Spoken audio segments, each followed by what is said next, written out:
Good evening. Welcome to the Board of Trustees regular meeting for October 27, 2020 at Building D&E. As we do before each BOT meeting, the trustees will like to take a moment of silence to remember all our service personnel, both past and present, who have or are still fighting to protect this great country that we live in. Also, let's remember our Barefoot Bay residents, both past and present. Let's now have a moment of silence, please.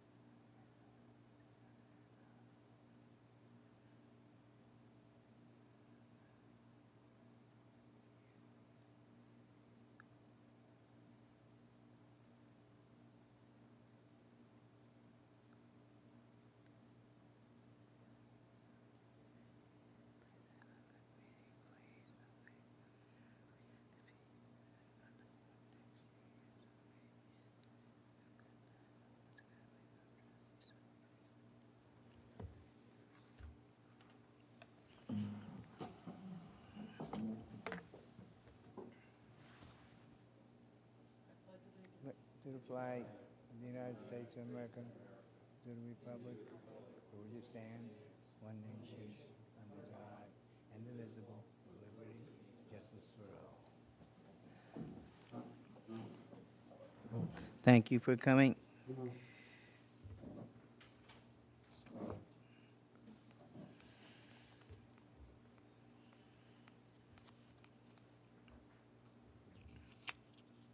We have a proclamation that I'm going to read.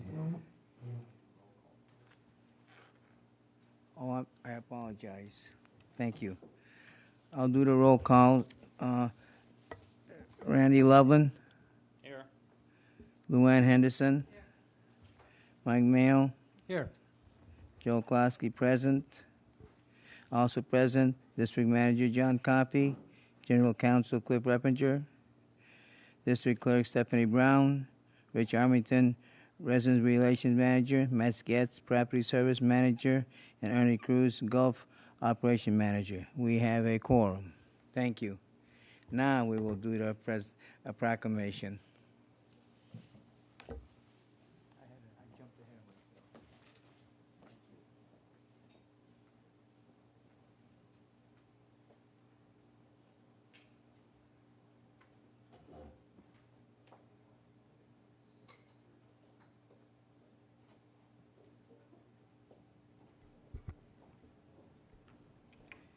Barefoot Bay Recreation District Proclamation, whereas the World War Armistice was signed on the 11th hour of the 11th day of the 11th month in 1918, and whereas President Dwight Dave Eisenhower renamed Armistice Day to Veterans Day on October 8, 1954, and whereas our country's veterans continue to serve their country and in the cause of freedom by exemplifying the patriotism and love of country that has become the core fabric of our society. And whereas it is proper to remember, recognize, and honor current and past service to the United States of America by all veterans. Now be it done by the Board of Trustees of Barefoot Bay Recreation District that Wednesday, November 11th, 2020 is proclaimed Veterans Day. And the Board of Trustees encourages all residents to honor those who have served and who continue to serve the United States of America to preserve the principles of justice, freedom, democracy, and liberty by participating in ceremonies planned within Barefoot Bay honoring our veterans. Passed and adopted by the Board of Trustees of Barefoot Bay Recreation District this 11th day of November 2020. Board of Trustees, signed by Joe Klosky, Chairman.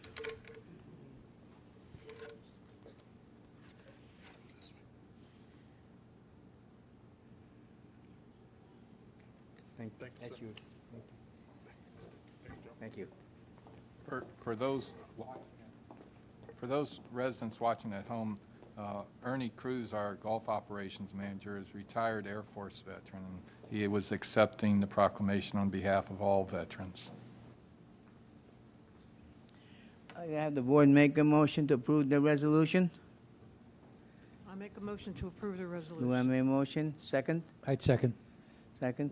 All in favor of that motion, please say aye. Aye. Motion passes. Thank you.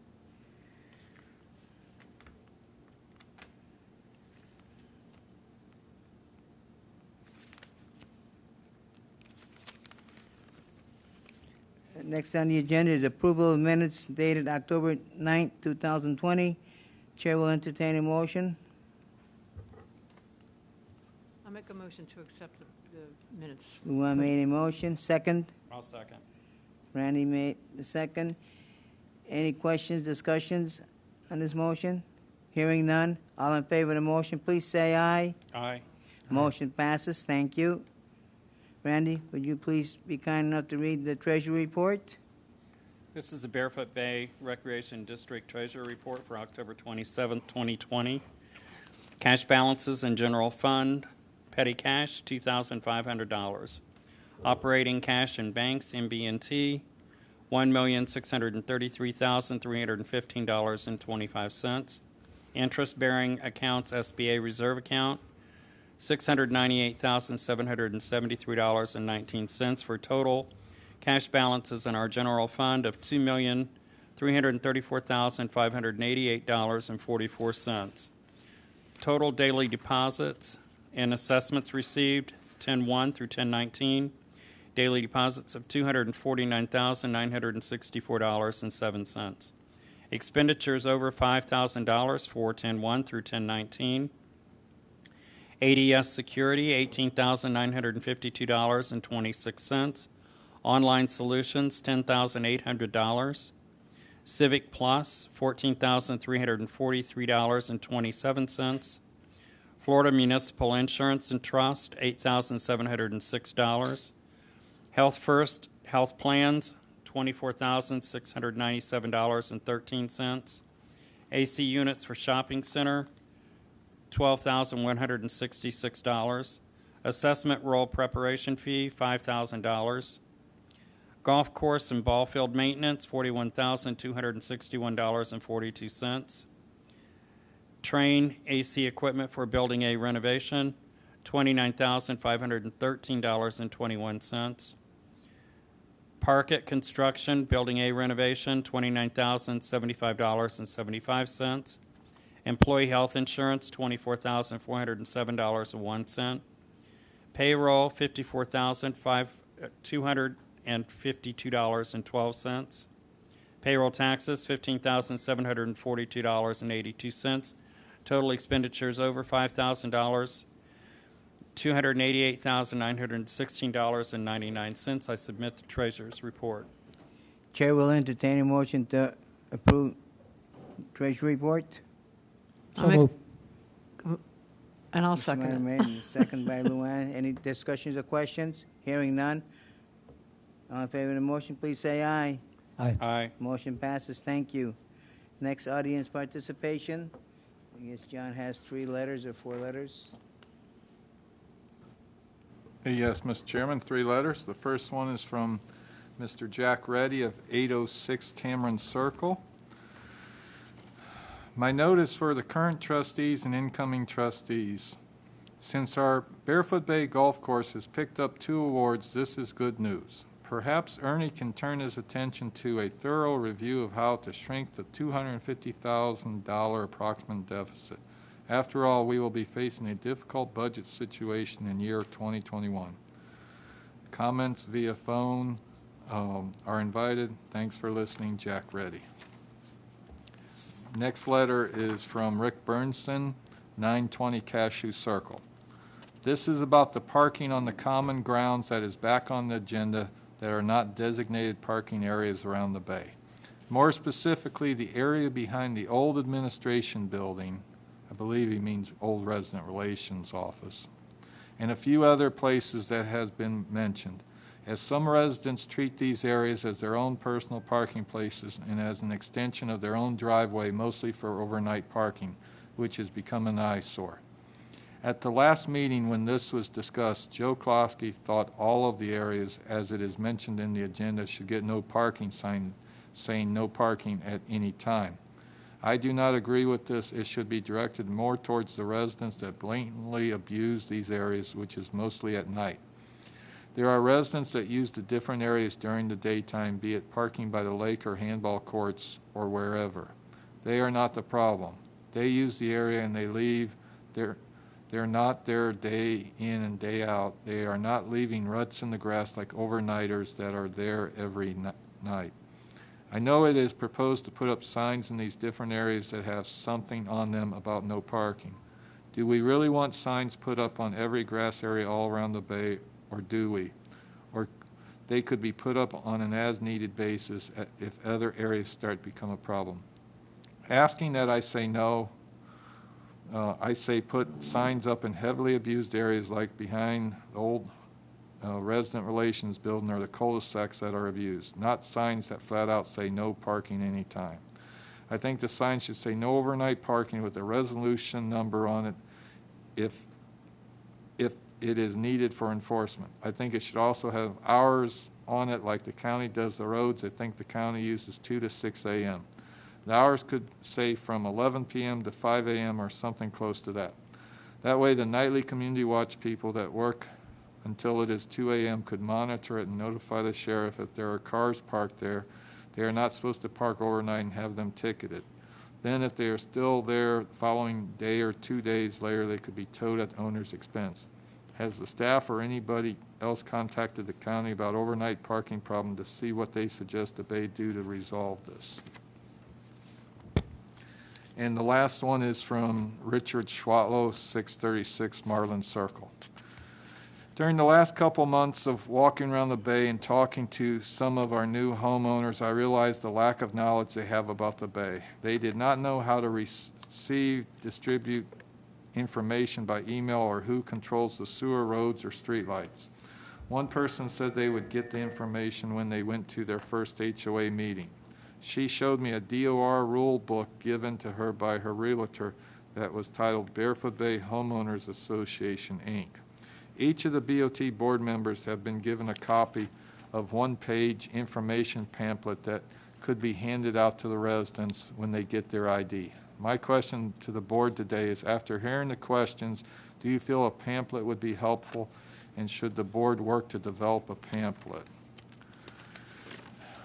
He asked that I read the list, but the list is going to take more than the 3 minutes. And the list has been provided to the trustees. Now that you've heard the list, my question to you is, do you feel this would be useful to new residents? Richard A. Schwatlow. Just for clarity, Mr. Chairman, I've given each of the trustees a copy of the written information each new homeowner receives at an orientation in the new administration building, along with a host of verbal information and ability to ask questions of staff and get answers. So I just wanted to put that in the record. Thank you.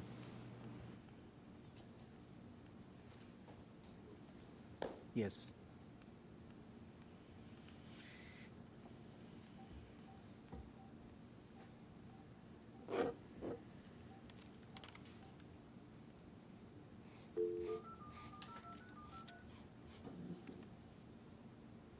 Welcome to AT&T's teleconference service. Your access code was not recognized. Please re-enter your access code, followed by the pound sign.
Hello, anyone on the conference call wish to speak to the BOT?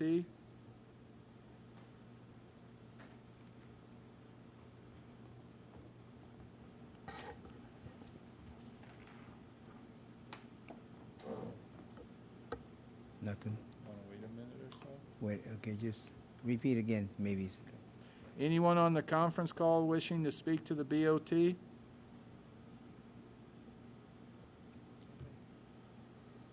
Since there's no participation, this audience participation is now closed. Thank you. Mr. Coffey, how many did they say were on there? None? When it came up, it said there was one, including the host. And nobody answered. Okay. On unfinished business, the first is the phase reopening discussion. John? Yes, Mr. Chairman, trustees, residents gathered at home. This is the regular review of the reopening. At the last meeting on October 9th, the board accepted staff's recommendation to transition into Phase 3, which expanded the hours and capacity of the pools, expanded operations in the golf course, 2 players per cart with the option to ride alone, expansion of group sizes, resumption of suspended groups, picnic tables replaced, the lounge opened inside capacity in addition to outside capacity, and the 19th hole opened for indoor beverage service and outdoor capacity at the not on the porch, but the picnic area. So far, we have not had any problems. Staff's recommendation is to keep the status quo and review this at November 13th meeting. Mr. Getz is here if anybody has any questions. Mr. Cruz also. Trustees? Any questions? I've heard a lot of talk from the golfers about getting food at the 19th hole. I understand what they're saying, but I personally think that we should hold off on anything for a while. I mean, we just opened it up, and now they want it open. Now they want it really open. I personally think that we should let it hang out till the next meeting and see how it's going. I just want to throw that in. Mike? You know, I'm satisfied with where we are right now. I mean, if again, we've been saying it for so many months that this thing is not over. And what did we hear yesterday? That it's the largest spike yesterday, individual cases, since this thing started. And so I know, you know, there's a comment here. One of the people who was applying said, quit babysitting us. This isn't babysitting. This is keeping people safe. And we do have a certain obligation to keep staff and residents safe. So I'm fine with the way it is. Randy? I'm perfectly fine with the way it is. I think that we've opened. I don't know how much business. When I look at the numbers, I don't see a whole lot of business. So I don't know how many people are going. So obviously, we aren't so full that it's violating any social distancing or anything. So I say it looks like it's working. Keep it like it is. I like to leave it just the way it is now till the next board meeting and everything, but I agree with each one of you and everything. And no, we are not treating them as babies or what you are babysitting them, but we're concerned for the staff and for the residents, for their health and safety, and that's what we're here for. So, as far as I'm concerned, we're doing good and everything. Like I said, I don't know how we're doing in the lounge and everything. I haven't been there, so but. Everything seems to be working pretty good. So, did Kathy say about how they're doing in the lounge in 19 hole? Okay.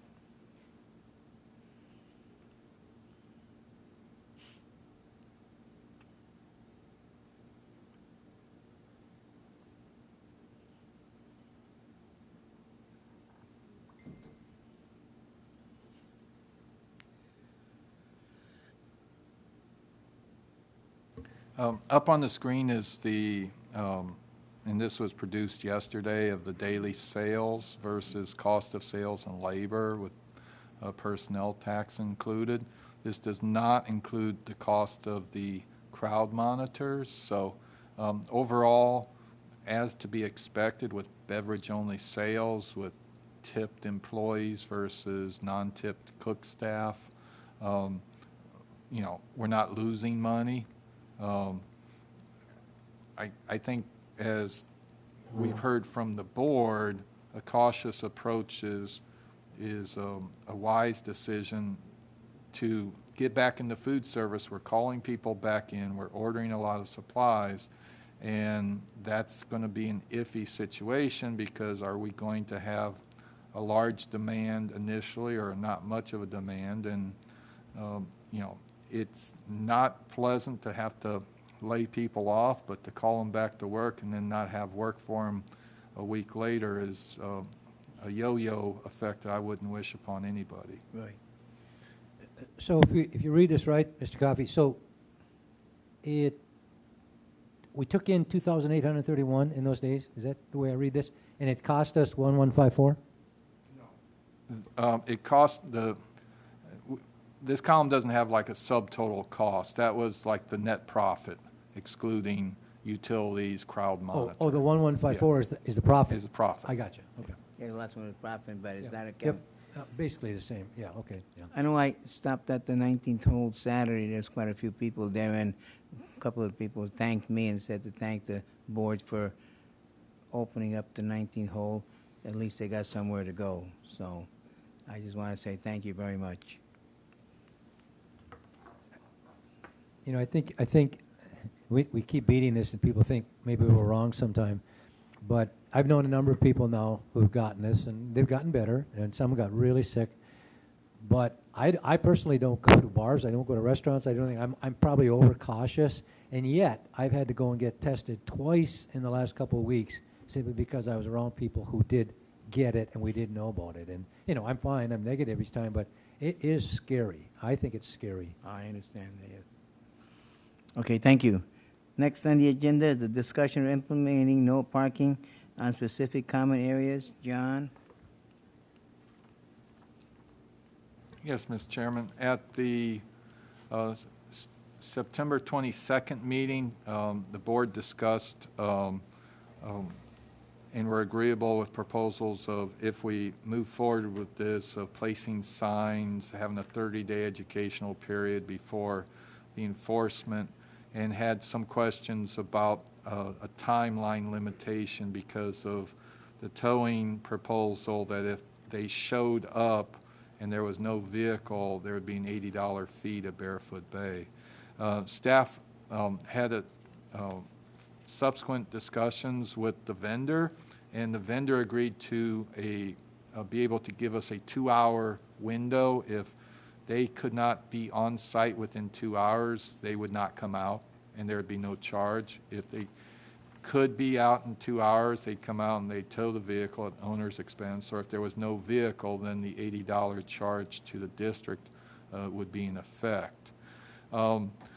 So with that given, we came up with some simple language to include a section in the rules for specific districts of facilities of policy manual that would have the title, "No Parking at Specific Common Areas." Quote, "Vehicles shall be subject to towing at owner's expense if parked within 25 feet of district-installed no parking signs." Included in this agenda packet and also delivered via paper copy were maps of 18 different areas. If we are going to proceed with this, we need some direction from the board where you would like the signs to be placed, and then we could bring this back probably at the November 13th agenda to officially amend the policy manual and start the process of installing signs. Staff request direction. Okay, I mentioned that this morning talking, and I mean, the way I look at it, on these signs that you put in front of the shopping center, I don't see no reason to put in the sign there because we have no problems there. It's behind the shopping center and on the road there. I like to see no parking signs there. The community center, north and the south, there should be signs there. The beach area, well, it's impossible to patrol that there, and they park inside there, so I have no problem with that. And then the cul-de-sac, Cypress and Vieira, and then the Fern and Sequoia, and Hemlock and Cypress, I like to maybe have a sign to put there, whatever the board wants to decide on that. And the Garden Club, I'm not really concerned about that too, because I don't think there's much problems there. But the lake by the west RV lot, I don't believe that's a problem there too. Even on Marlin Circle, I don't see that big. And on Marlin Circle, there's a big area there. I don't see no problem on there either. That's my opinion. And Pool 2, I have seen no problems either in Pool 3. And the Sebastian Road there, that big area, I don't see no problem there either. So just the ones that I mentioned, I think is ones that we should cover. So I'll let the rest of the board talk about what they want to do. The signs as I understand it, the signs that we put up, no matter what they say, have to be on our property. So they can't be at the roadside. They have to be back, whatever the right of way is, 25 feet or 10 feet or. Something like that. Don't you think? I mean, I think the thing that brought this up was the area behind the shopping center. If it's 15 feet or 10, say it's 10 feet. Most cars are less than 10 feet. They're just going to park in front of the sign and go, Well, if you Yeah, park 'em, I- the way they drive in from the road. I understand what you're saying, If Joe, they but they're going to this park way, right in front of the signs. If the signs have to be on our property, the signs have to be on our property, they're not on the right of But I way. think we would consider that our property. If the sign says don't park there, that means you don't park here. Yeah, but So you don't the know thing parking is there, not, so. yeah, but what I'm saying is it's not our, Yeah, it's so not our what's your- pro- it's so not our Anna, what property is to your say point? that. What are you trying to get at? I'm sorry? What are you trying to get at? What do you I'm mean? trying to get at that I think this is kind of a waste of time to do, because I don't think people are going to pay, because they'll park on it, and it's the county, then it's We will county property, and but there's nothing we will can do about also- it. We will also give, advertise for about a month, we'll have in the peak of the week and everything, explain that we're putting those signs and there'd be no parking there, because if you get caught you being parked there, and it's encroaching our property, we will have it towed away or something. But what I'm saying, John, go you- ahead. Well, what I'm saying is, it's not, Well, Google has helped us illustrate this issue, and this is hard to see as far as in this room, but this is a satellite picture that caught three vehicles parked off of Hawthorne behind the shopping center. The majority of those vehicles are on the county right-of-way. And that, I think, is part of the enforcement issue as far as the public's understanding. We put no parking signs on our property behind that. First of all, we're going to have to go out and measure exactly, see where that vehicle's at, but some folks are going to see the no parking sign and then question, why aren't we enforcing it? I think that, I'm not arguing for or against this, I'm just saying there's a public perception issue here that's going to be challenging, because I don't think a lot of people understand the varying right-of-ways within Barefoot Bay. And parking alongside the road is a county issue that we're not going to be able to have someone towed off a right-of-way. that's what I'm saying. I mean, That's it's what- county that's what I property, thought you were saying. so we don't It's a really have any right to catch-22 tow then. them. That's what I'm saying. I mean, But That's all- I that's- would, actually, actually like on our property, I don't see why they even want to park on there. It's just an eyesore in my thing, it's just a plain eyesore, and that's what, So there are other places, though, that would be places where we could put the sign. For instance, you're concerned about the area like by the tennis courts and stuff. I mean, you put them over there and you don't want, no, so what you're saying is they could still park 10 feet into the road there instead of driving in? Is that the way it goes? Really? I guess like the boulevard is a different measurement, and the midway is a different measurement, and same like what, like say even on your road there, there'd be a different measurement, how far the right of way goes. Yeah. Two questions I would just have. Do you have any idea what it would cost people if they had their car towed? Have they indicated that, the towing company? No? It's not No. important. I mean, we have to pay $80. Do you have any idea what they would pay if they got towed? Rich, do you have an idea what the fee would be for towing? Fortunately, I've not experienced that. No. But Are you as- talking about the people? Yeah, the people. Not the $80, but what the charges would be? Yeah. He didn't give me a price as far as what it would be, because that's going to be between the homeowner and him. Yeah. As far as the boulevard, I got once again, the picture doesn't show well up on the screen with all the lights on, but the right-of-way along the boulevard at points goes, some people 30 feet into what's perceived as their front yard. So without going out and specifically measuring in front of the tennis courts, it's very likely that all that grass along the boulevard by the tennis courts is county right-of-way. And it's hard to see with the lights on, but that's part of the problem. Now, if you're concerned about people pulling in by the handball court, clearly that's district property, and that's an easy enforcement. But when it's along the right-of-ways, and Mr. Armington, in researching this, went out with his staff, and it was eye-opening for his staff, the varying degrees of right-of-ways, because Barefoot Circle has more than 10 feet right-of-way typically. The boulevard from edge of property to edge of property, I believe, is 120 feet. And then you get to the back roads where most people live, it's a 50-foot right-of-way, 10 feet of grass on each side, and a 30-foot strip of asphalt. So that's part of the challenge of this, is there's no uniform grass right-of-way in Barefoot Bay. Yeah, and I'm not saying it's not ugly. So, I mean, I'm not saying it's not, an annoyance, and people that live over there, I'm sure, are, ripping their hair out. But I'm just not sure that there's a lot we can actually do about it. That's really all I'm saying. It's just I don't think there's a lot we can do about it. It's just, the way it's just totally aggravating watching people abuse something like that, that's what so it's up. But again, and we understand that, and I'm not for or against this. I'm going to go whatever the board would like.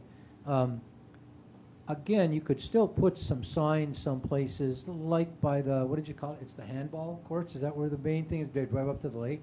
We could still put some signs out in places. Yeah, you could even put them up on the, behind the shopping center. You could put a couple signs Yeah, there. again, I don't care where they go. I mean, if it was me and I was driving there and I saw a no parking sign, I sure as hell wouldn't get out with my tape measure and see how many feet I can drive up here and not be in trouble. I mean, it just sends the message you don't want them parking there, I guess. But again, either way is fine with me. So what's the board's wishes, and what direction Well, you want to go?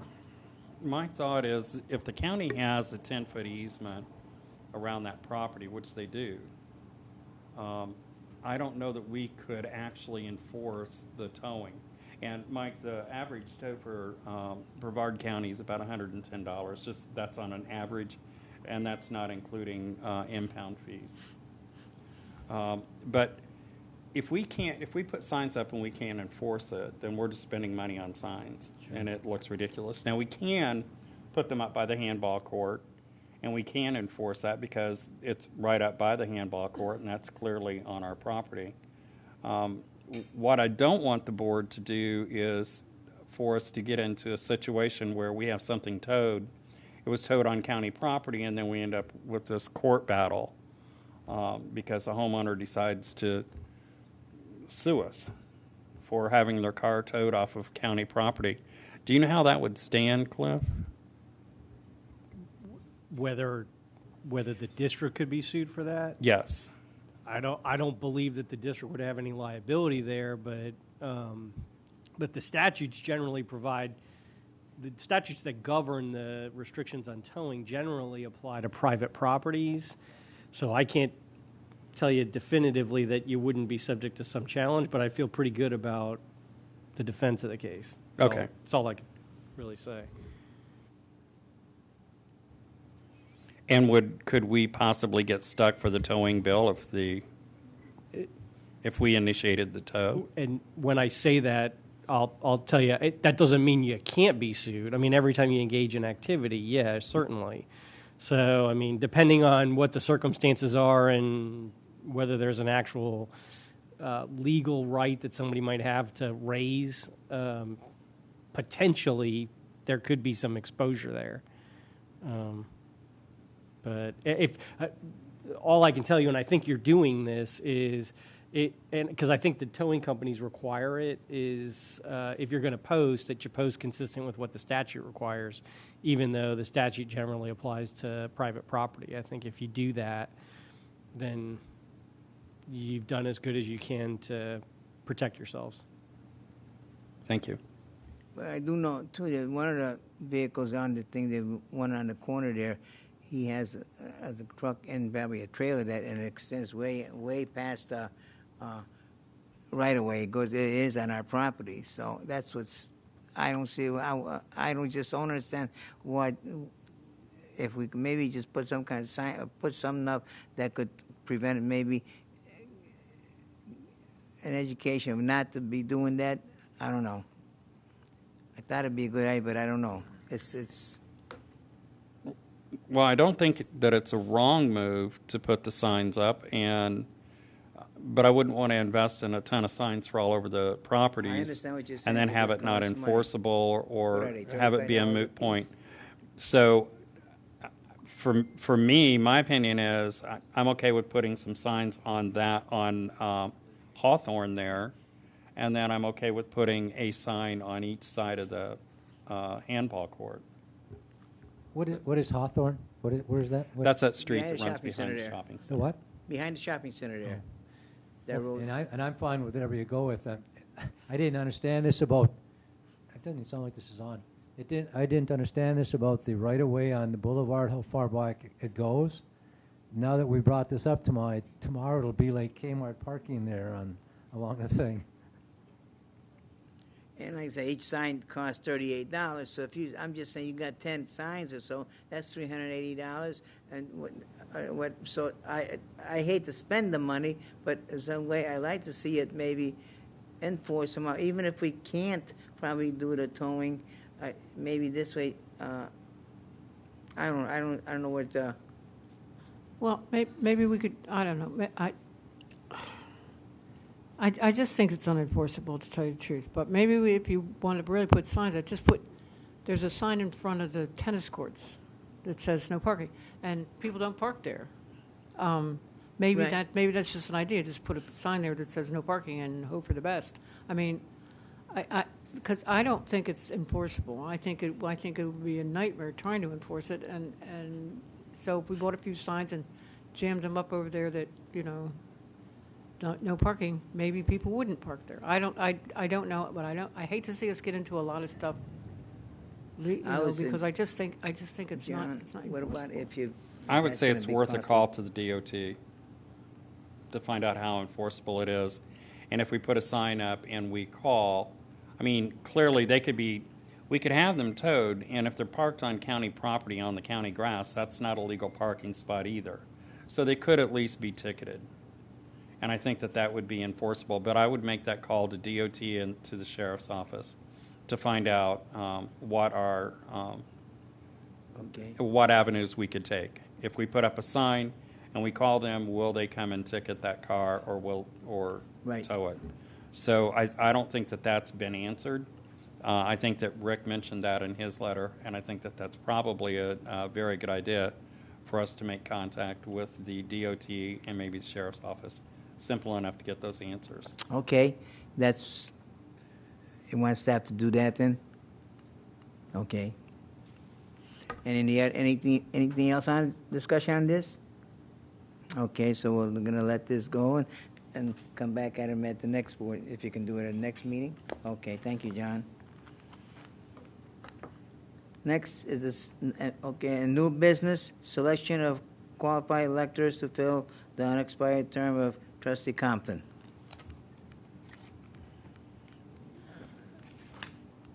John?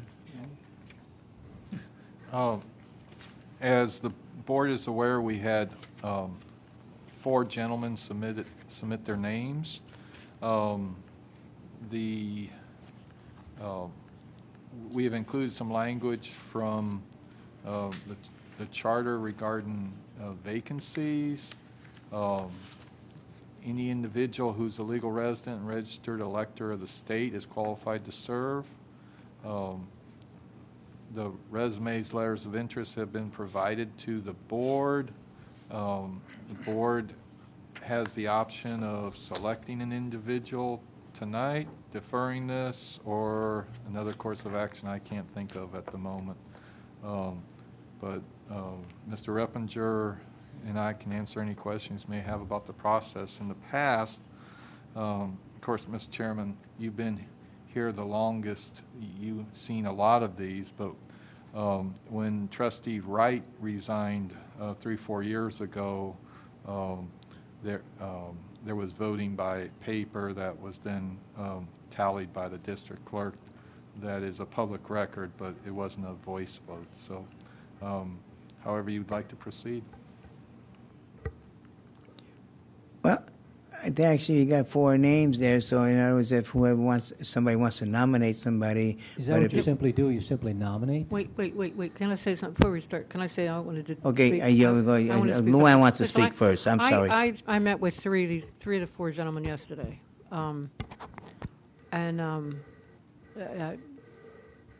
Seemed varying degrees they were all interesting and good, whatever. My problem with the whole thing is that I really don't feel comfortable because the election's next week. So the reality is you're not going to be here next year, and Randy and I may not be here next year, and I don't really feel comfortable with, nominating somebody for the chair.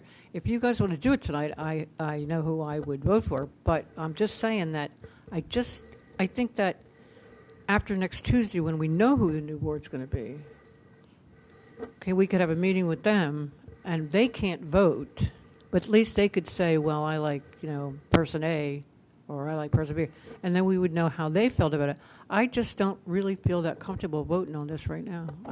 I will if the rest of you want to do this, but I don't feel comfortable with it. And I just wanted to say that. I know what you're saying there, Mr. Representative. Okay, you brought up that the ones that get elected can speak too. Yeah, I know they can't I don't vote think on it. They can't vote Mr. on it, Reverend, right? well, they can't vote, but I don't know if Well, can they I give don't their think opinion? that's important that they can't vote. They're not going to vote on it.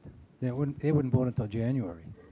No, And I understand what you're saying, but you may not be here, but I am Actu- going to be here.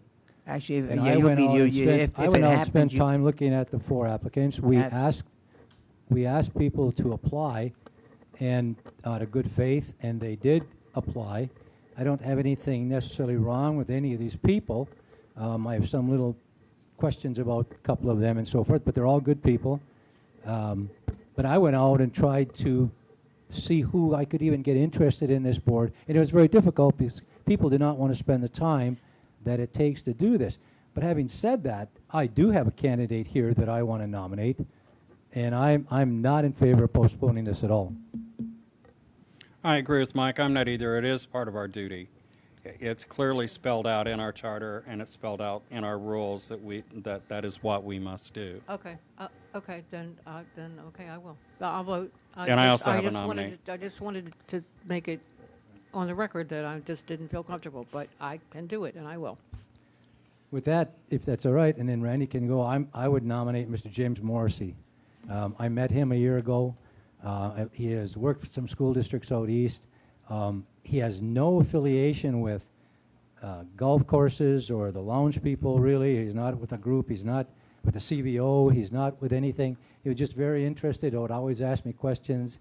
They ran a thing during the hurricane a year or so ago to collect food, and that's the only way I met him.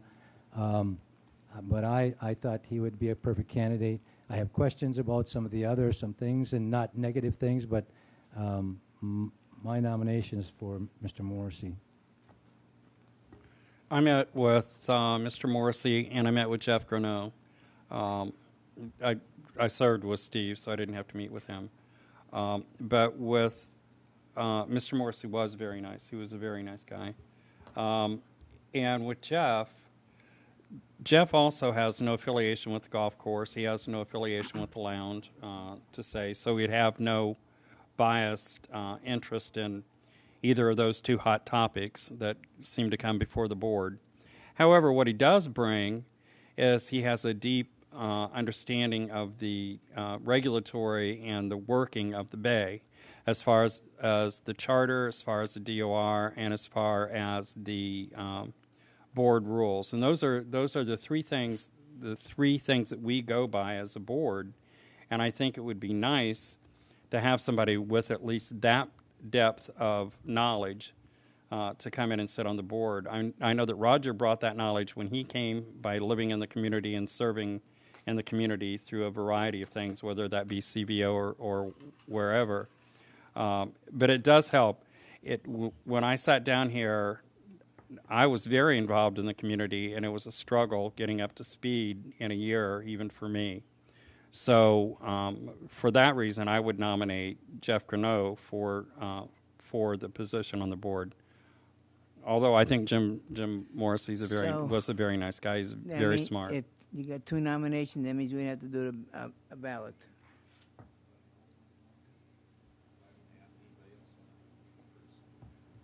Anybody else? Is anybody else? Okay. Yes.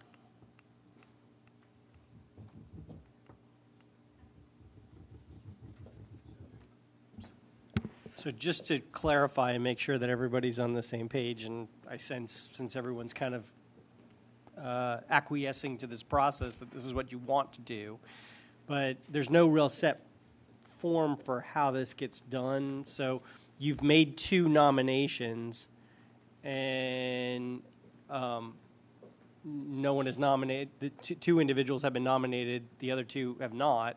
And I'm assuming that the board now, the ballots have been passed out, that you're going to, each one of you is going to vote for one of the two people that's been nominated. So when you fill out your ballots, you're writing down that person's name, and you're also writing down your own name for the record, because we have to have a record of who voted how.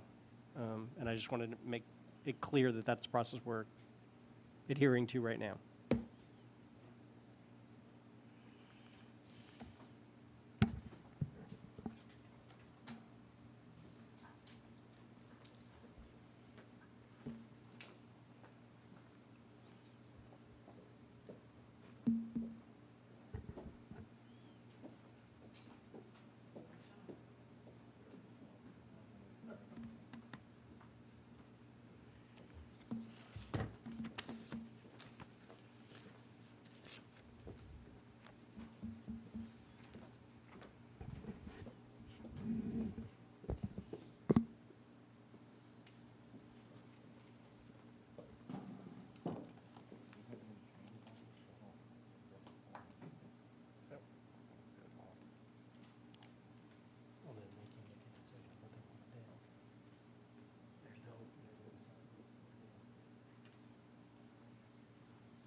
We can't hear you, Jeff. We can't hear you.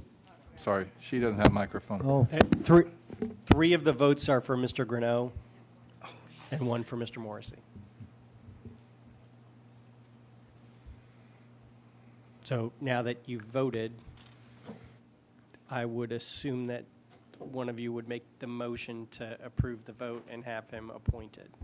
I'll make a motion that we approve for the replacement of Roger Compton with Jeff Greneau. I'll second the motion. All in favor of that motion? who seconded? Luann? Luann. All in favor of that motion? Aye. Motion passes. Thank you. You don't ask for You'll be opposed? sworn in at the next meeting. Opposed, I have an opposed vote.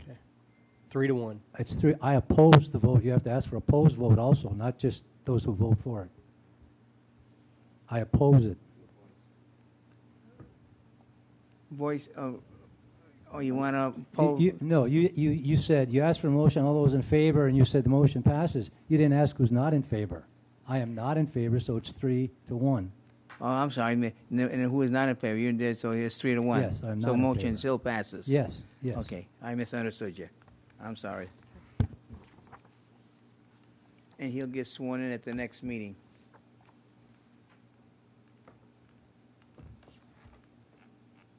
Next is the SDS Agreement Amendment, Management Analyst Position and Extension. John? Yes, Mr. Chairman. And one last thing on that last one. We will schedule a day-long orientation with Mr. Gruneau to get him up to speed. Okay. So he can hit the ground running on the 13th.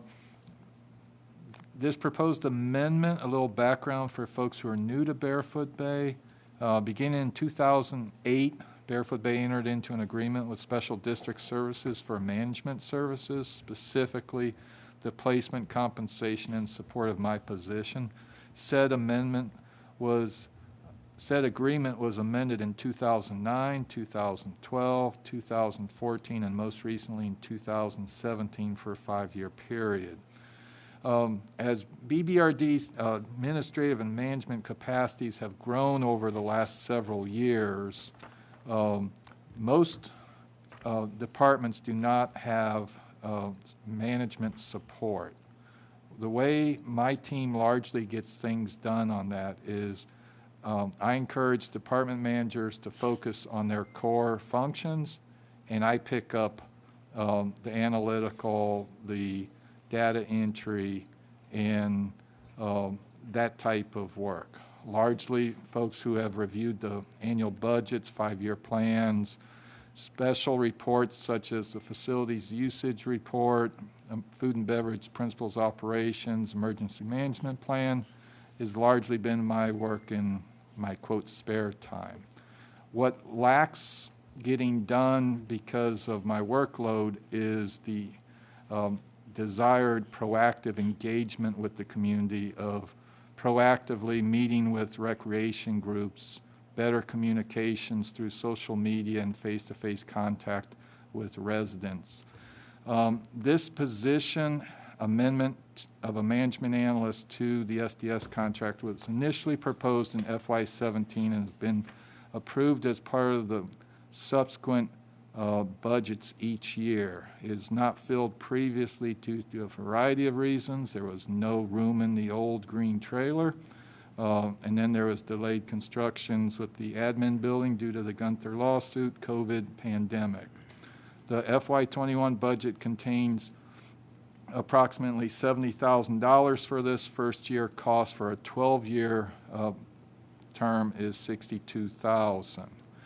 The major responsibilities of the position, not in order of priority, but assisting the management team in general management, administrative, analytical work, assisting in the budget developing, monitoring, project management, and that often neglected public relations outreach to the residents. This position would report directly to myself and is not an assistant community manager position. I know that is one term that has been used throughout the years to describe this. It is not a second in command. Mr. Armington, unfortunately, sometimes he believes that, fills that role in my absences, does a stellar job. Due to the increased challenges facing the district and the condensed budget timeline with the 5-year plan and budget being due at the same time in early March. I discussed with SDS of bringing this to the board at this time to be able to get the person on board, up and running, and be productive in the crunch months of January and February. Mr. Reppinger can speak to the specific elements changes. Within the highlights of money, everything comes down to money. The base agreement is, and the first 2 years is what's in your current contract. is shown separate from the management analyst fee. When the management analyst position is vacant, there would be no charge. The board would approve filling the position. There is ability for the board not to have the management analyst within this proposed contract extension and yet not have to change the contract. The reason a 3-year extension basically is recommended, it goes back to trying to recruit the best person for the position. If I was looking for a job and someone told me it's a contract position that runs out in 2 years, I would be less likely to apply for that job than a contract position that is signed for 5 years. With that being said, most people who are aware of government contracts, every contract has an out. I hope you never make the decision that you're unhappy with my service, but there's current language that you can replace me. There's current language that you can end the SDS contract. So there is no, fixed 5 years term. That's common in all our contracts. I believe this is a crucial element that's missing in the capability of the district. I also will acknowledge it's one that may not be understood by the public because a lot of people's work history is not based on being in an administration environment. But to better communicate with our residents, to have data-based decisions for the future boards to make, this position is critical. If this position's not filled, there's no way I can update your principles of operations until late spring next year, which puts it beyond the time of making decisions for the FY22 budget, because during January and February next year, my hours will be 75 plus to do my daily management work, drive the agenda process, responsive to trustees and residents, and work on the budget and 5-year plan. So this would allow us to get you better information for the proposed budget. I believe it's a critical link long-term for Barefoot Bay. Mr. Reppinger can speak to the specifics. Mr. Jason Pierman, my corporate supervisor, is available to call him on his cell phone if you have specific questions to him. Staff recommends approval of proposed amended agreement. John, wasn't that person supposed to be hired a little soon? But since we had this epidemic and all that got set back a little bit or not? We were hoping to have this person on about 3 years ago. Okay, yeah. But as with, and this falls into a later agenda memo about the budget review, we do have a, quote, soft budget freeze, that there's, critical positions that we're doing without as a way of trying to ensure the fiscal stability of the district. Some of those have to be filled soon. Mr. Armington, he's a one-legged man in a you-know-what kicking contest right now of managing the front counter, DOR enforcement, and the only person in HR, and we're coming up on evaluation season where he will personally review each evaluation to ensure consistency throughout the department, provide guidance to new supervisors, and he's doing this all by himself because his HR generalist position has been on the hiring freeze for several months. The board can decide not to approve this, and we will continue on the best we can, but there's limits of what we can do. And in the long term, there's only so much of putting the majority of eggs in one basket that, in my opinion, is not a wise decision. Thank you. Chair will entertain any motion. I make a motion to accept the contract with SDS. Randy made a motion, second. I'll second it, but I have a question. This means now that the board has 3 employees instead of 2, right? Because it's not a Barefoot Bay employee, it's a SDS employee, correct? I'm sure whoever comes on to hire will be a team player and that's, I had an interesting discussion with a friend of mine recently about whether the board has employees or not, because I consider myself to work for the 5 of you, even though I get paid by SDS and I have a contract with them. I give 7 days a week, 100% effort to this community. That's the way I always will be. But technically, I'm employed through a contract. So whether this is a third employee of the board or an amendment to a contract and there's no employees of the board is one of those debates of does Moses look like Charlton Heston or Charlton Heston look like Moses? Never be defined. Well, that was a reach. The only reason I asked that was because the Tatler, that was the question from the Tatler that the board had to read that has 2 employees, our attorney and you, and so, but this person would work actually for SDS. He wouldn't actually be hired by us. He's hired by SDS, correct? The difference between the management analyst and my position, there is a courtesy. When I came on, Mr. Klosky will remember this, I met with each, SDS did the recruitment. They interviewed several people. I was one of them. I came to a board meeting before they selected me because I wanted to make sure I was a good fit for Barefoot Bay.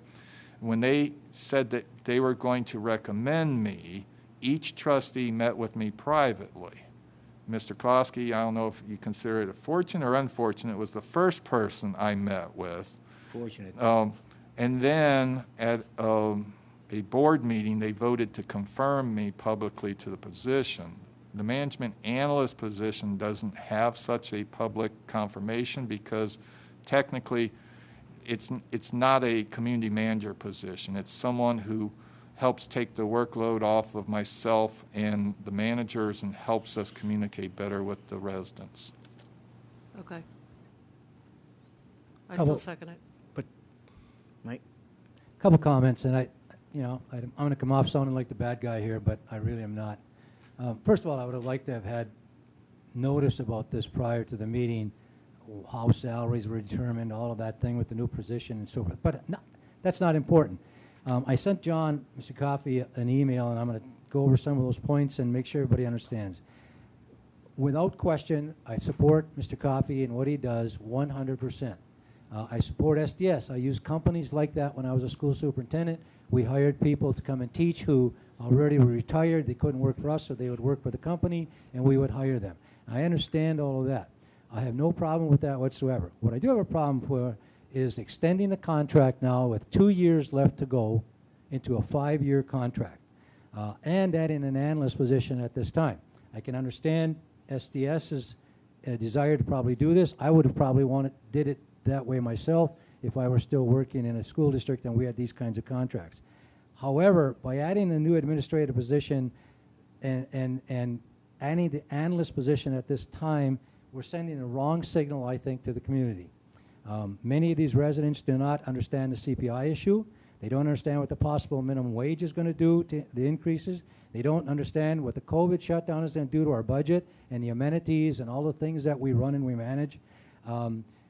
They also don't understand SDS, as I said, but they also understand that an election is coming in a couple of weeks, and all of a sudden, with still 2 years to go, we're going to go and get this done.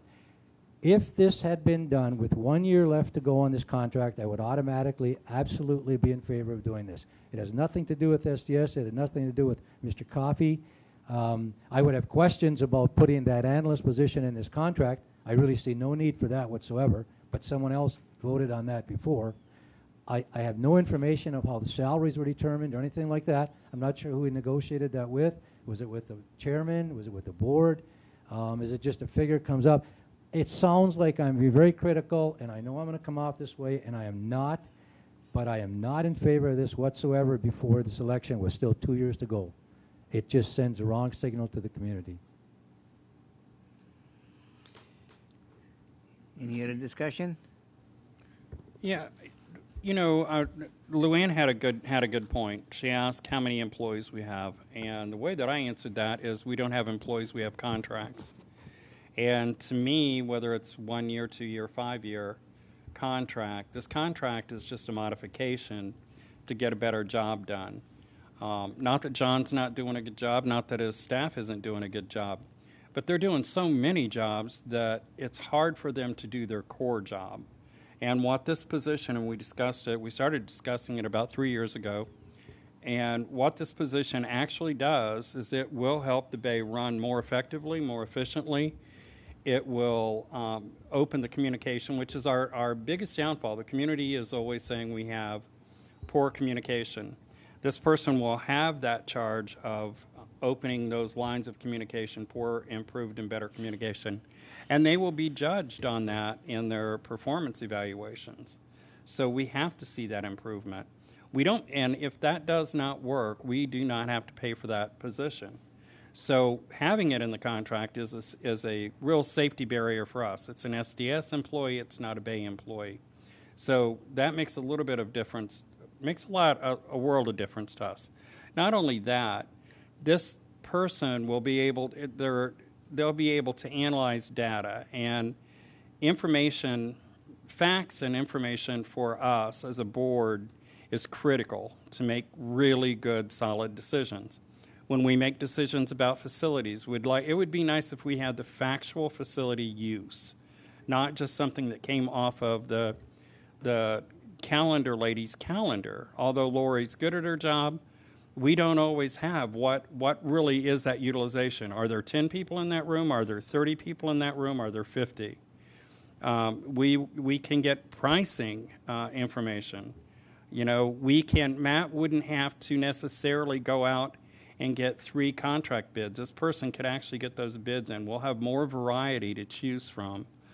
This person will have has to have great communication skills because that's what this role is.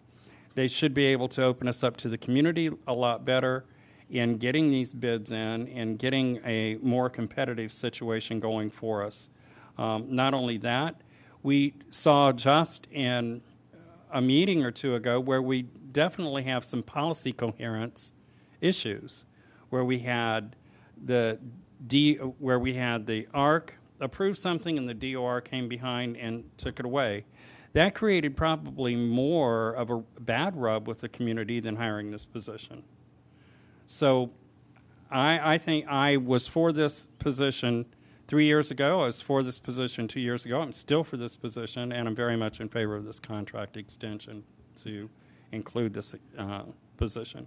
All I could say myself is I have all the faith in the world in John, what he's doing, everything, and all the department managers, what they're doing. But with this analyst here, that'll give them a bigger break to concentrate more on other areas and everything, and let the analysts will come back and give details of whatever they want us to come back with. So I'm in favor of something like this. So.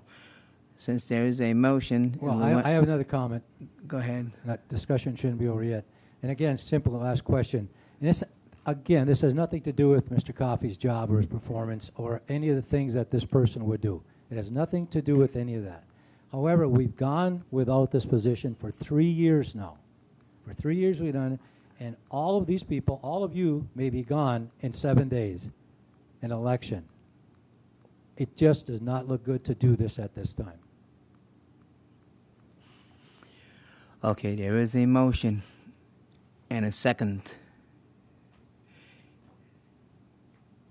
Now, we will, since there is a motion and a second, we will now vote on it with voice vote.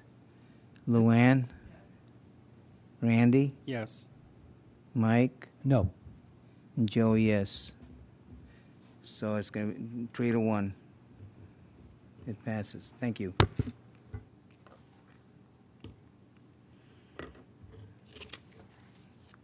Next is the golf course irrigation pumps maintenance. John?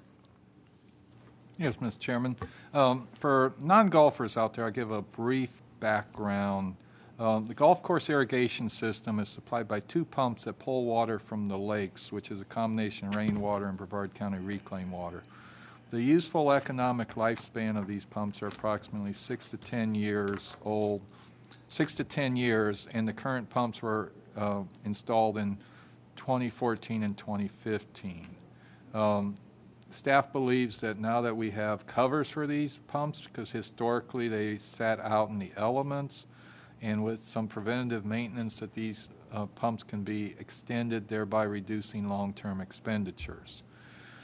Watertronics is a commercial golf irrigation company and other tasks that has been the vendor of record for us since 2003. We've purchased our pumps from them repeatedly back before we had the building that Mr. Cruz pushed for, and they have come out and done maintenance work for us as needed. Mr. Cruz requested 2 quotes from them, and they came with 2 different options. One is, and I will omit the jargon. If you have specific language, Mr. Cruz can answer the specifics, but basically remove the pumps, do the maintenance, and put them back in for $9,048.10, or to remove the pumps and put pre-used rehabbed pumps, sort of like refurbished cell phones, if you think about it, for about $1,400 less.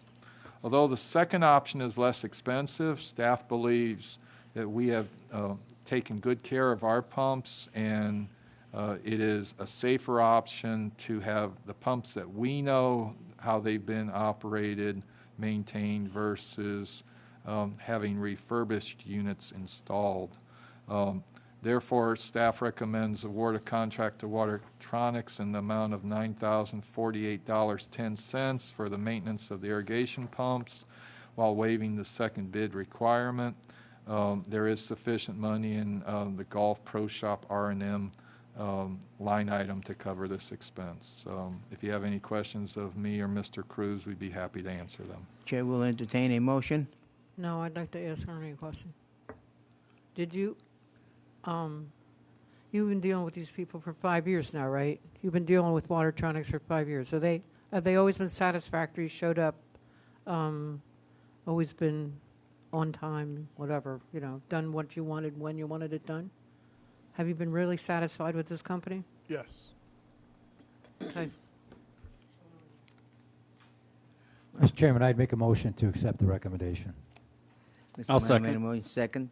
Any other discussion on this motion? All in favor of that motion, please say aye. Aye. Aye. Aye. Motion passes. Thank you.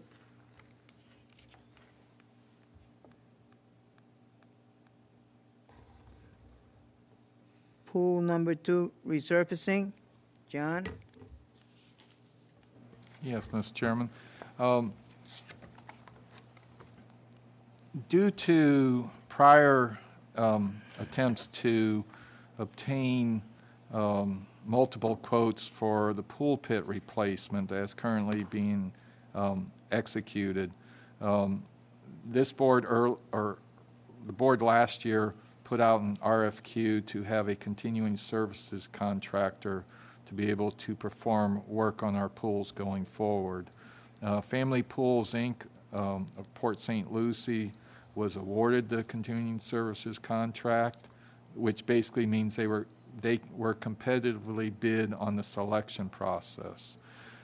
During the work for Pool 2 Pit, they represented, did a inspection of the Pool 2 surface plus other items, and identified early on problems that technically we probably could gamble and look the other way on replacing the surface, although there are some other issues like the bottom step is non-compliant with the current code. It's grandfathered in, but needs the steps cannot be more than 10 inches deep. The bottom step is 12 inches, so the next time the pool is resurfaced, a a further 2-inch step has to be put in to be compliant with pool codes. Staff believes, although this is not a, quote, budgeted item, that there is a sound need to do this while the Pool 2 project is being done, the pit. The vendor has stated once he gets the pit done, he can roll right into this and minimize further closure of Pool 2. The cost of this is $43,327. It does not require a second bid because of the continuing services contract. Mr. Getz is here if you have any specific questions. He is very knowledgeable in all things commercial pools. Staff recommends the BOT approve the Pool 2 resurfacing proposal from Family Pools, Inc. in the amount of $43,327 plus permitting, and instruct staff to transfer the necessary budget from R&M capital contingency. Chair will entertain a motion. Can I ask a question first? You should how make a long- motion how- before you Make a discuss. motion first. You gotta make a motion first Oh, before all you right, I make a discuss. motion to accept it and to move the money from the contingency fund. Okay, and a second? I'll second. Okay, now, Now I want I to need know. discussion? I want to know, he seconded it. Why, now can I ask for a question? Yes. I don't want to know, I don't understand why you have to do that. Read the book. Never mind. What I want to know is, how much longer is Pool 2 going to be shut down? I mean, Pool 2's been shut down forever in 3 days, which I understand why, but is this going to be a So long?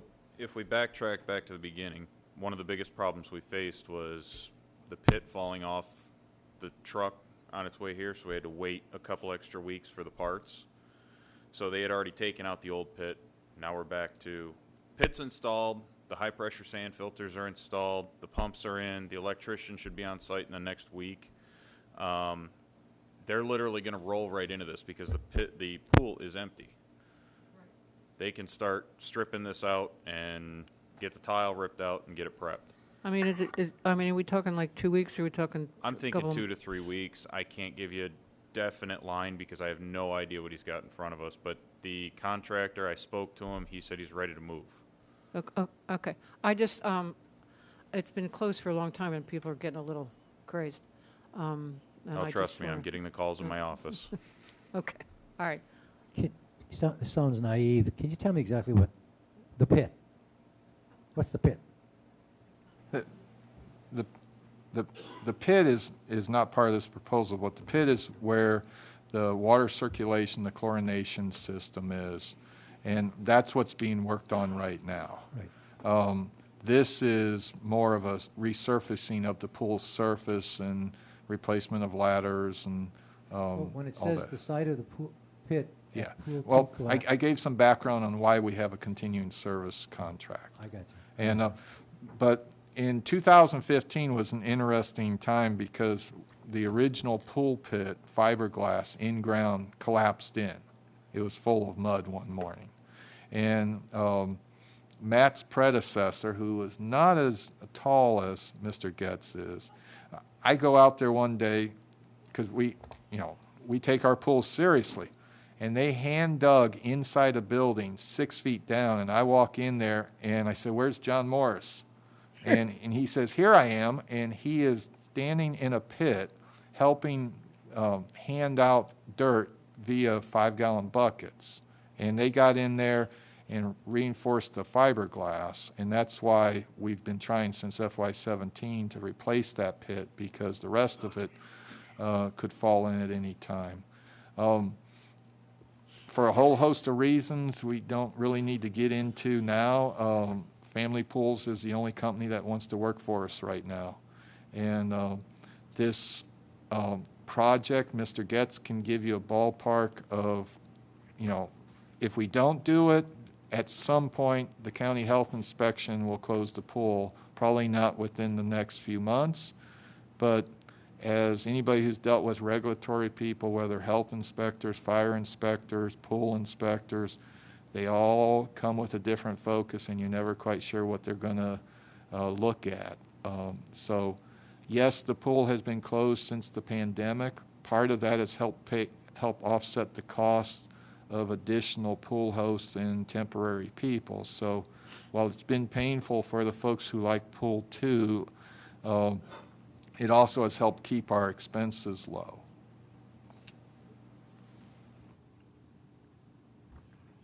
Any other discussion? If none, all in favor of that motion, please say aye. Aye.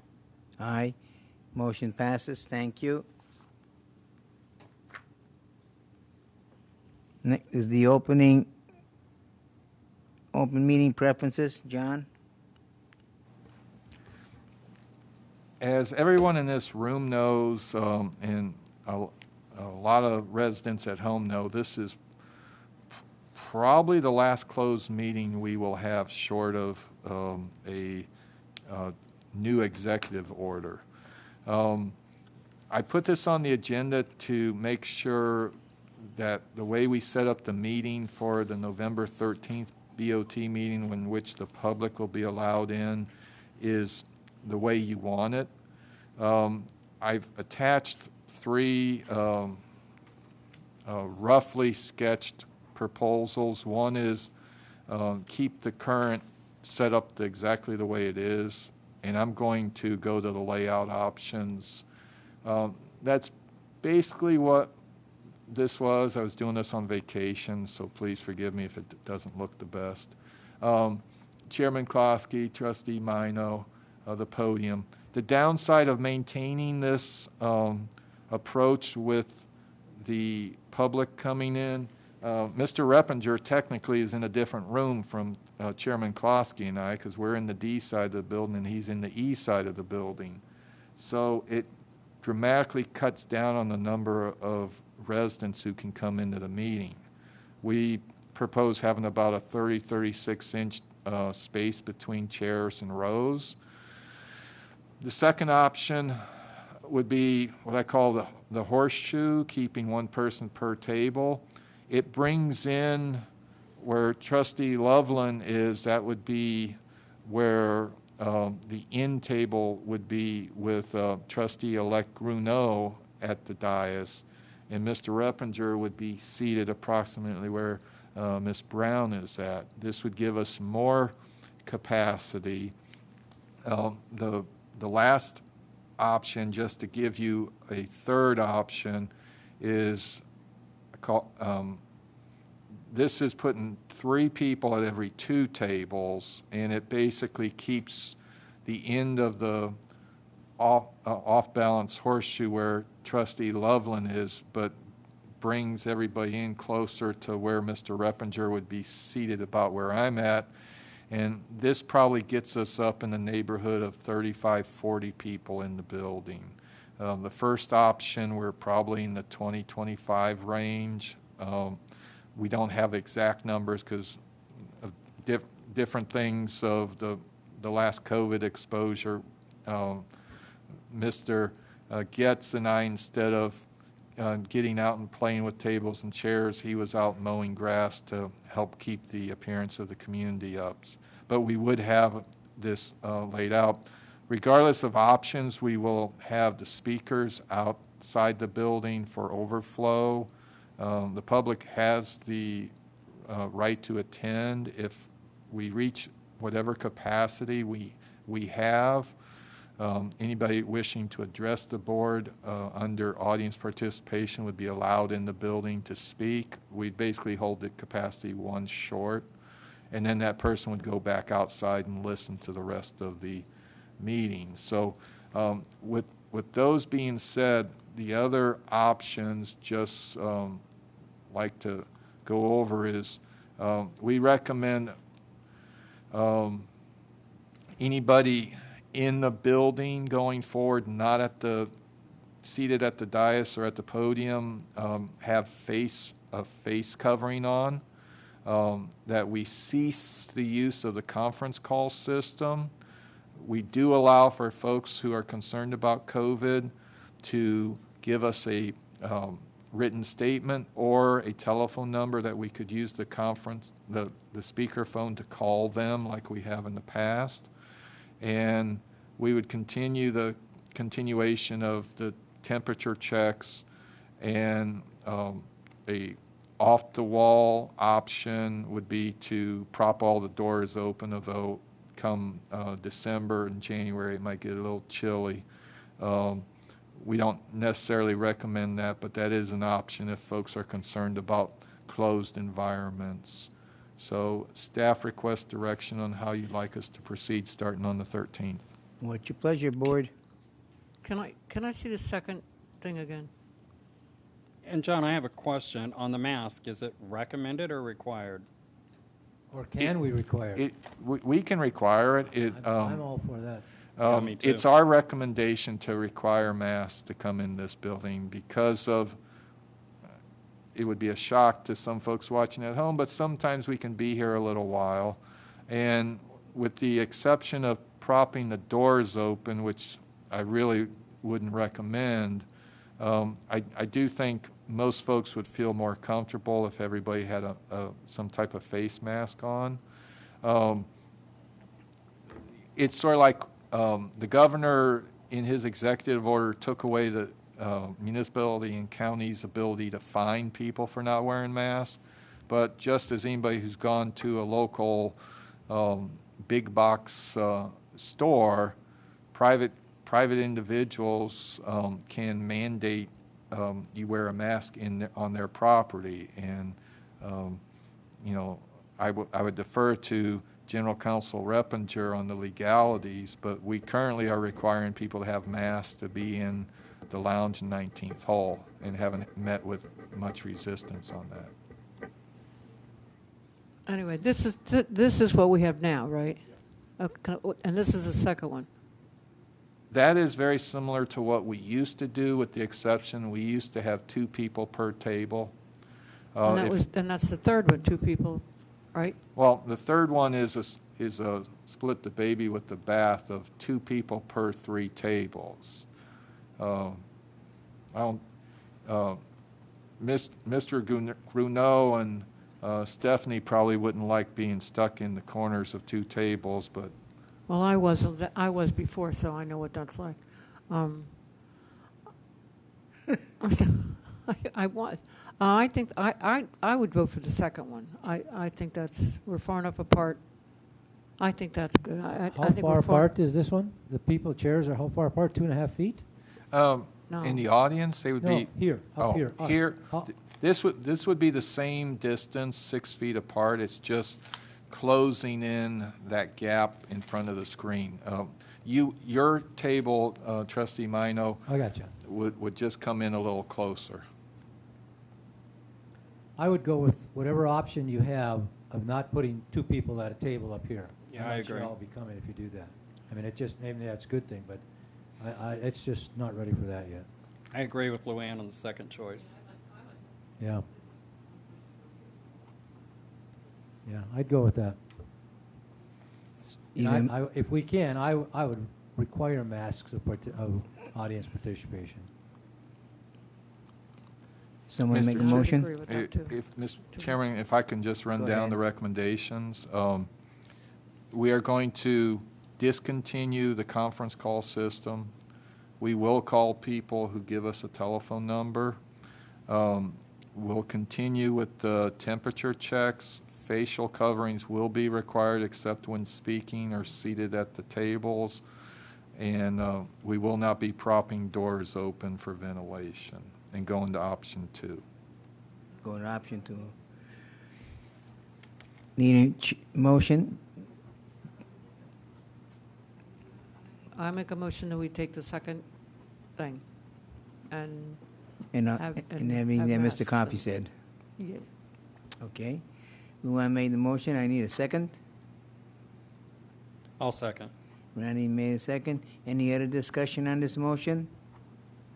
Hearing none. All in favor of that motion, please say aye. Aye. Aye. Motion passes. Thank you. Next is the budget review presentation. John?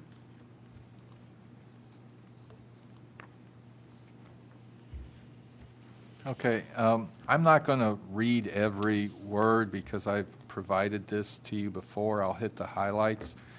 Feel free to interject any questions as I go along. basically, I'm going to review where we stand right now with unaudited FY20 year-end. For folks not familiar with government accounting standards, we're still paying some bills for FY20, which ended September 30th, and we're also working on rolling things forward of projects. I'll also give a preview of where we think we're going on FY21 and issues that will have to be addressed going forward. In FY20, it appears we're ending very closely to what staff revised estimates we gave you during the budget workshops. However, painful action that we took of layoffs and not opening Pool 2 have helped preserve our financial situation. The federal government Corona Response Act has offset some of our costs by reimbursing us some of our costs. So far, our COVID protective measures of increased sanitation, protection, temporary employees have had a minimal cost on fund balance.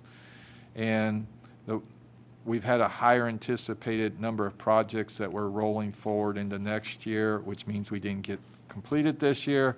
There's zero impact on that in the long run because we roll the budget forward next year and then we spend it next year.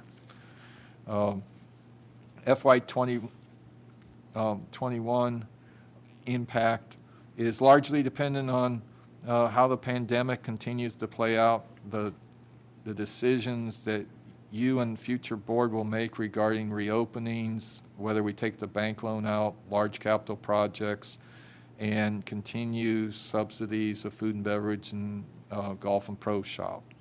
We estimate that if there's not a miracle cure for the pandemic through September 21, that we'll probably spend $100,000 in temporary positions to have health screening and enhanced sanitations.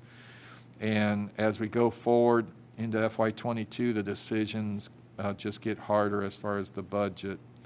FY20 year end, total receipts were up about $200,000, a little higher than anticipated. This was largely in response to Mr. Armington's effort that you previously endorsed of purchasing tax certificates that brought in old assessments and interest income. We were pleased that social memberships came in just slightly higher than our revised, although much less than what we budgeted a year and a half ago. And food and beverage was slightly lower than our revised estimates due to later reopenings. On the expenditure side, due to my staff's diligent effort to control costs, personnel costs came in lower, operating costs came in lower, and total expenditures were 18% lower, which, as we address coming up, is largely in the R&M capital. We spent approximately 44% of our R&M capital, close $936,000 is our current estimate that will roll into next year. A lot of that is built into the large projects that either didn't get started or got started late, like the Building 1 renovations, the shopping center, electrical parking lot, Pool 1 heater and pit replacement. And then some things like the damaged concrete, we don't purposely plan on spending, but we spend as needed. And the pit replacement in Pool 2, 67% of that has been paid for so far. Looking at fund balance, which is a fancy way of saying how much money we have left over at the end of the fiscal year, we projected undesignated fund balance, meaning you can spend it on anything, of $973,000, and we ended with $1.5 million, we think. The bulk of that difference is that CIP roll forward that will roll into next year. Going into next year, as of today, we're only 7.4% through the fiscal year, but there are some general trends and assumptions that we feel safe at. Non-food and beverage and golf pro shop receipts appear to going to come in as budgeted unless there's additional economic shocks like, a renewed government shutdown of the economy first of the year. Food and beverage receipts are largely dependent upon the reopening and how we reopen. I've talked previously about revising the principles of operations. One of the key parts of that is prior boards have voted that convenience of residents was more important than breaking even. That may be something that we have to look at changing. If we try to operate food and beverage the way we have in the past, with lower demand and attendance due to COVID, we could see in the range of $250,000 subsidy. And we don't have that extra money sitting in fund balance to absorb that, in my opinion, without cutting other projects. And also, any efforts to reduce subsidies will probably face negative impacts from residents. Golf Pro Shop likely will see lower reduced membership and associated fees due to the likelihood that most Canadian snowbirds will not come back due to changes dealing with their national health care. The bank loan decision, along with validation that would fund the Lakeside Expansion Phase 1 and Golf Course Irrigation Replacement Phase 1, those decisions really need to be made in late January next year. The validation costs will have to be paid up front. The new board gets to jump in and the frying pan gets hot real quick. Expenditures, as I said, short of miracle vaccines, we're looking at probably $100,000 in temporary labor costs. We can reduce this by limiting hours or keeping Pool 2 closed, but it's not popular with residents. Every shutdown we have going forward with COVID costs us in salary and wages, because I think this board rightfully adopted my proposal to pay people who have to go home for testing due to no fault of their own, but there is a cost to that. Same thing with the hiring freeze is unattainable long term without services residents and internal customers see suffering. And as been discussed previously, we can greatly improve the level of residents' understanding of our finances, because some folks still think that they should get a refund from their assessments when food and beverage is closed, when food and beverage can't operate without a subsidy from their assessment. And the majority of the assessment goes to non-food and beverage, non-golf activities. The two largest projects next year, the golf course and Lakeside, take up 65% of the total R&M projects without considering the roll forward. So of the 31 projects that cost $1.5 million, 2 of them cost $1 million. So it's not possible to do those 2 projects next year without that bank loan. And that's a decision the board will have to make. And finally, as we work on the FY22 budget and look at the out years, the decisions get more difficult over time because the cumulative effect of the assessment cap. Historically, we've had a tendency to only focus on next year. Many funded projects that people think that are going to happen in 22, 23, 24 probably are not going to happen due to the assessment cap. As Trustee Mino mentioned, a lot of people don't understand the impact of inflationary pressures. One of the things that's very different from Barefoot Bay that is hard to explain to people, when you're accustomed to your government like a city having ad valorem taxes, there's a hidden increase each year when your property value goes up and they hold the tax rate the same. The city gets more money. We don't have that here because we're non-ad valorem. The only way Barefoot Bay gets an additional dollar is raising the assessment rate. The county can actually lower their rate and get more property tax money in. We can't do that. And then there's the potential $15 minimum wage that either a constitutional amendment or a change in administrations in Washington could bring that could have a cumulative effect upwards to $30 a month increase in the assessment, not counting increased costs like ABM vendors and across the board supplies. So with that being said, if there's any questions, I can try to answer them. I have two of my best managers here who can address specifics. Well, John, all I can say is you put out a good presentation, and just reading it, it tells you exactly where we're headed and how we're going to do. And let's hope that it works, it goes in a positive way. Thank you, John. Two comments I would have. Question, one is a question.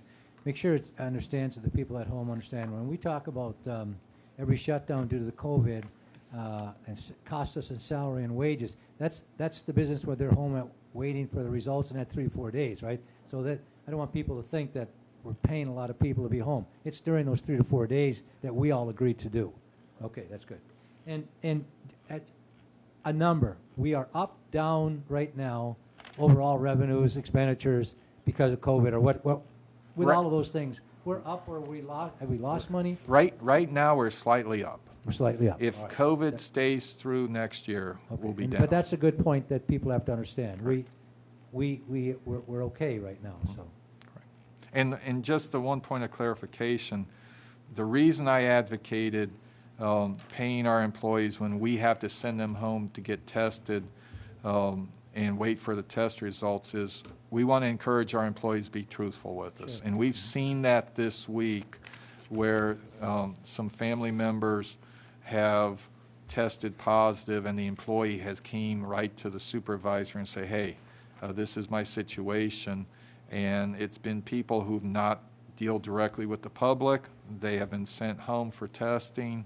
I believe treating our folks as adults and, respecting them, that we all have bills to pay, is going to pay off in the long run, because it's very easy for someone to go get tested and come to work and not say anything and have a larger problem long term.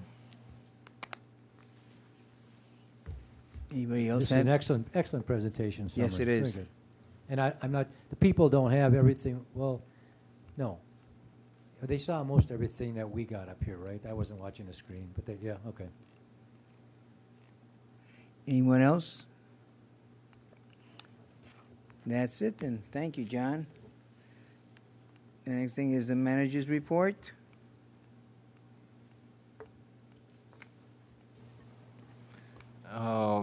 ARC meeting on the 13th, one old item, extension was denied. 11 consent items were approved, one was denied. 6 others were considered, 4 were approved, 2 denied. The ARC meeting today, all 24 consent items were approved. Other items, 10 were approved and 1 was tabled. The next ARC meeting is scheduled for November 10th in the Administration Building at 9 a.m. Violations Committee on 10-9 had 12 cases, 5 came into compliance prior to the meeting. DOR was working with 2 of them, and 5 were found in violation. There are 11 cases on Friday's agenda. 5 have already come into compliance, and 1 is still working with. And the Magic Genie thinks 5 will be found in violation. We're not sure about that yet. That was a typo on my behalf.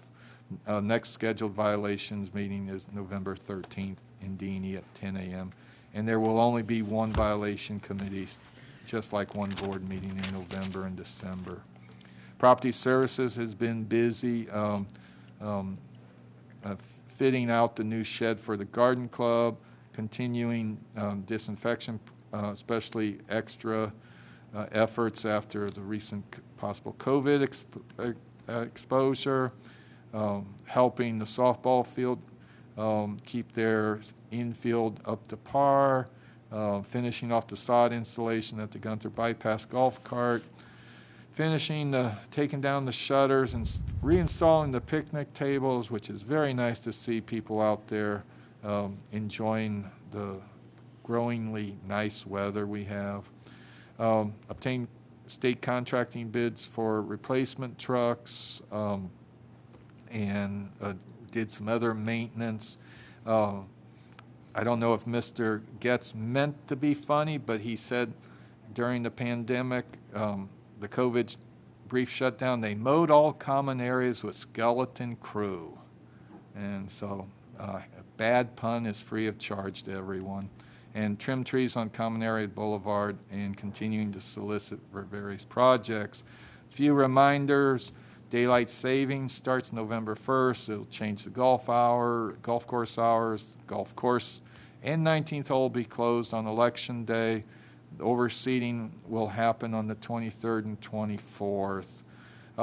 Happy to announce that we've received the fully executed grant paperwork for the 100% reimbursable $50,000 grant for the golf course. This will go towards greens expansion / renovation, picnic facility expansion, and landscaping. If folks are wondering out there what is up with Coffee and Cruise of throwing in picnic facility expansion and landscaping, is if we didn't put those in, we wouldn't have got the grant. So it's one of those things, to get money to help focus on the greens, we have to throw a little money at other things to make the folks in Tallahassee happy. Deadline for completion of the work is late autumn 2022. Annual reminder, at sunset election eve, it's Wild Wild West time with political signs. Staff will not poll them until the morning after the elections on BBRD property or right-of-way. Veterans Day events.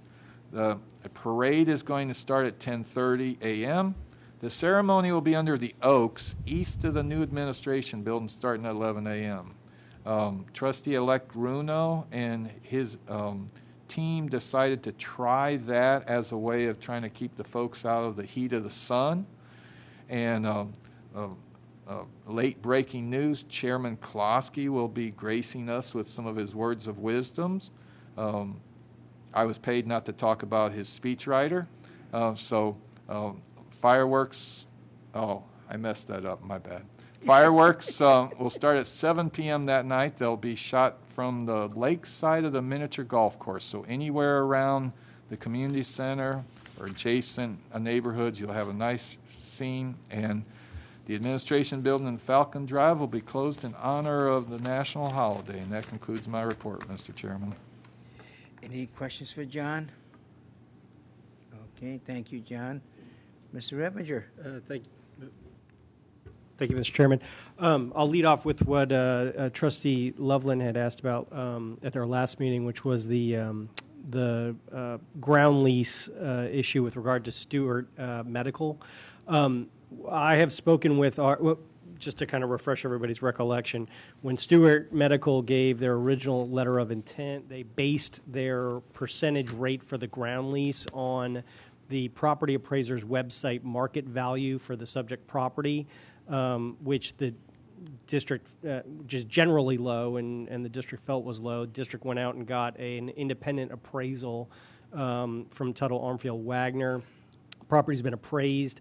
The proposal, the letter of intent, was based initially on the property appraiser's value, not our value, and a 9% annual rate on that value. Well, I have consulted with our real estate consultants who believe that that figure is low when considering current and local market standards and standards for other political subdivisions that are engaged in ground leases. I've discussed it with John, Mr. Coffey. We believe we have arrived at a number that we think is the appropriate valuation of the lease. We have not communicated that number yet to Stewart Medical, but we will be doing that this week. And hopefully, I can't control when they respond, but we're going to convey that number, what we think staff will support, and what we think is a reasonable rental rate to Stewart. And hopefully, they will respond to us. If they do in time, we will put that on the November 13th agenda for your consideration of the ground lease. If you have any other questions or any other concerns related to the ground lease, let me know. On Blissful Things, I did file a motion today. We have another motion that we're filing this week as well. We've checked the judge's calendar, and we believe that we will have what we will ask for the final hearing to be on the second week of December. So as soon as that actual date is set, I will let you know, but that is the window we're looking for, so hopefully we'll get that matter totally resolved by that time. And the DOR stuff, because of some administrative contracts I've been working on, I have to kick to November 13th, so I apologize for that, but I will try to get that to you by November 13th. And that's all I have. Thank you. Incidental remarks. Randy. Yeah, I would just like to thank our service staff that has come back to work and is doing a good job. I know that their business has been a little bit lean, and thank you all for coming back to work and just hang in there. It will get better. Thank you, Randy. Luann? I'd just like to say happy Veterans Day to all the veterans in the area. And not anything else. Mike? No, I have nothing, no. Okay. I just want to think I did go to that FASD conference down in the Keys, and it was very informative. Me and John went down, and it was very informative, very interesting. I am going to compile something to give to each trustee and what was discussed and everything, but I am not going to sit here and discuss chapter by chapter to use. You guys are going to have to read it and use your common sense on that one. But it was very informative. I enjoyed it very much. Thank you. The other thing is I want to congratulate John on his 7 years last week, the longest one here. And I told him that if he's going to compete, he has to stay, the catch up to me, he has to stay another 7 years to be here 14 years. Sorry. And I want to wish all the veterans a happy Veterans Day, and also on the Halloween, happy Halloween. So with that, I'm looking for a motion to adjourn. Meeting adjourned. Thank you. Have a good weekend.